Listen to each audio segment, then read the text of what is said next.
पहले जारी हो जाती है, वहां अलग सिस्टम है, वहां युगांडा के रूल चल रहे हैं कि रेलवे हो, चाहे एसएससी हो, चाहे बैंक हो, चाहे शिक्षकों की भर्ती हो। आपको भी पता होगा जब कोई भर्ती निकलती है तो उसके लिए बजट पहले आवंटित हो जाता है, और ये भर्ती निकलने के बाद उन भर्तियों को 4-4 साल तक टाल देते हैं। आपको पता है कि वो बजट कहां इस्तेमाल होता है? कभी सोचा आपने?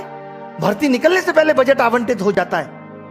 उसके बाद जो उतने लोगों की 4 साल में शिक्षक भर्ती मुश्किल से हुई यूपी में, और उसके बाद 28,000 पद आज भी रिक्त हो गए।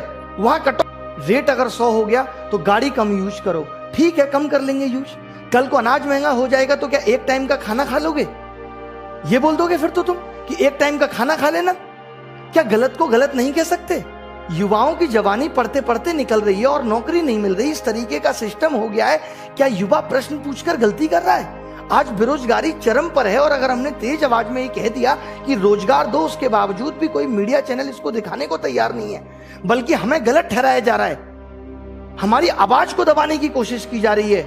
एक कानून उन मीडिया चैनल्स के लिए भी बना देते जो टाइम पास कर रहे हैं पिछले 4 साल से, जिसको लोकतंत्र का चौथा स्तंभ कहा जाता था। टाइम पास पे कोई कानून नहीं बना, और अब आप कह रहे हो कि जाके अपने अपने क्षेत्रों में काम करो, खेती करें। मान लो खेती कर भी लेंगे तो क्या होगा? किसानों के आंदोलन में बैठे होंगे, और उसके बाद क्या कहा जाएगा? शिक्षित होकर गुनाह कर दिया। क्या गारंटी देते हो कि शिक्षा में भ्रष्टाचार नहीं होगा? दे दो, हम खत्म कर देंगे आंदोलन।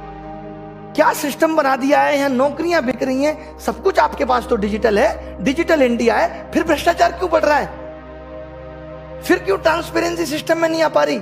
जो पेपर लीक हो जा रहे हैं एग्जाम का, 3-3 साल तक पता नहीं चल रहा है। ये सिर्फ एक एग्जाम में नहीं है, ये हर एग्जाम का हाल है। आज अगर युवा रोजगार मांग रहा है तो लोग उसकी काबिलियत पे उंगली उठा रहे हैं। अरे किसने बनाया उसे काबिलियत? किसने दी उसको 10th में 80% और 12th में 90%? मैंने बनाया था ऐसा सिस्टम कि सबके 90% आ जाए। मैंने बनाया था ऐसा पेपर कि सबको 200-200 नंबर आ जाए, और उसके बावजूद भी सिलेक्शन नहीं होगा। और फिर उसके बाद आप काबिलियत पूछोगे? पीएचडी करके आदमी चपरासी का फॉर्म भर रहा है, और आप कह रहे हो कि लोग काबिल नहीं है इस देश में। और आप कह रहे हैं कि काम से रोजगार मिलता है, मांगने से नहीं।